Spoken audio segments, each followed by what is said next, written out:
अपने चुनावी कार्यक्रम में शिरकत करने के लिए समाजवादी पार्टी की सांसद और लोकसभा प्रत्याशी डिंपल यादव जनपद के विभिन्न स्थानों पर पहुंची, जहां भी पत्रकारों से रूबरू हुई और उन्होंने पत्रकारों द्वारा पूछे गए सवालों का किस तरीके से जवाब दिया है, आइए आपको भी दिखाते हैं।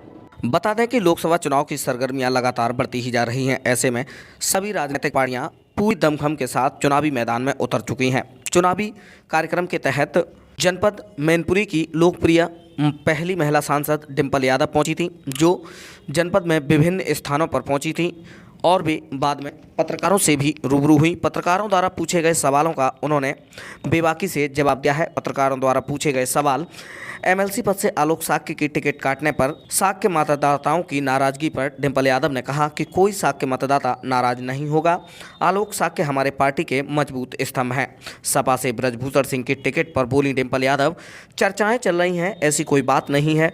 कौन कहां से चर्चा चला देता है यह आप सब लोगों को पता है।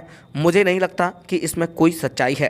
बीएसपी से गठबंधन पर डिंपल यादव ने कहा, जो गठबंधन होना था वह हो चुका है, सीट शेयरिंग भी हो चुकी है।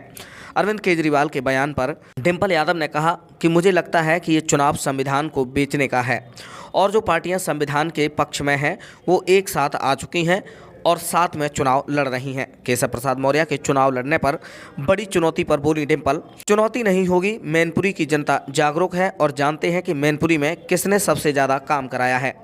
एजेंसियों के सर्वे में एनडीए को यूपी में 75 से अधिक सीटें मिलने पर डिंपल यादव ने कहा, जिन पार्टियों के पास सर्वाधिक पैसा है वह ऐसे सर्वे कराते रहते हैं और आप सब जानते हैं कि मीडिया भी किसकी है, तो ऐसे चुनाव के दौरान सर्वे होते रहेंगे।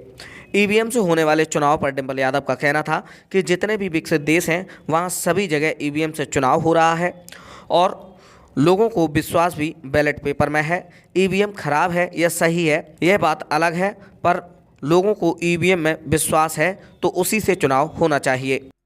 जनता के बीच जा रही हैं, क्या संदेश मिल रहा है, क्या तैयारी चल रही है? नहीं, तैयारी चल रही है। अभी धीरे धीरे तैयारी और तेज सी पकड़ेगी।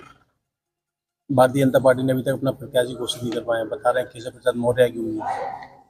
किस तरीके से चुनाव लड़ने की? कोई ना कोई प्रत्याशी तो आएगा भाजपा की तरफ से। हम अपनी तैयारी कर रहे हैं, भाजपा वाले अपनी तैयारी कर रहे हैं। शाक्य प्रत्याशी पर दाव खेलना चाह रहे हैं। सुनने में आया था कि आलोक शाक्य प्रत्याशी जो है एमएलसी बनने वाले थे, इसके बाद में उनका नाम कटा, तो शाक्य मतदाता नाराज हो सकता है? कोई साक्य मतदाता नाराज नहीं होगा। आलोक साक्य जी हमारी समाजवादी पार्टी के मजबूत स्तंभ है मैनपुरी से, और हम सब लोग बहुत ही स्टेबिलिटी के साथ और कोऑर्डिनेशन के साथ काम कर रहे हैं। लगातार सांसद भाजपा के ब्रजभूषण सिंह का समाजवादी पार्टी विरोध करती रही है। अब चर्चा चल रही है कि राष्ट्रीय अध्यक्ष उनको टिकट देना चाह रहे हैं। नहीं, अभी तो चर्चाएं चल रही हैं, इसमें ऐसी कोई बात नहीं है। चर्चाएं तो कौन चला देता है आप सबको पता ही है, कौन कहाँ से कैसी चर्चाएं चलती है। कोई सच्चाई नहीं है ब्रजभूषण को टिकट देने की बात? मुझे नहीं लगता इसमें अभी तक कोई सच्चाई है। अच्छा, बीएसपी मायावती के लिए अभी स्टैंड क्लियर नहीं हो पा रहा है कि आपकी पार्टी की बात चल रही है, गठबंधन पे अभी भी जगह है? गठबंधन जो होना था वो मुझे लगता है हो चुका है, क्योंकि गठबंधन की बात पिछले 6 महीने से चल रही है, अलायंस की बात, और अब जाके जब गठबंधन हो गया, सीट शेयरिंग भी हो गई है, तो इसकी मुझे कम लगती है इस बात में कोई भी वास्तविकता हो। एक नई खबर निकल गया कि बता रहे बधाइयों से टिकट परिवर्तन हो सकता है। ये तो राष्ट्रीय नेतृत्व के उसमें का सवाल है, वही डिसाइड करेंगे। क्या उम्मीद है परिवर्तन की?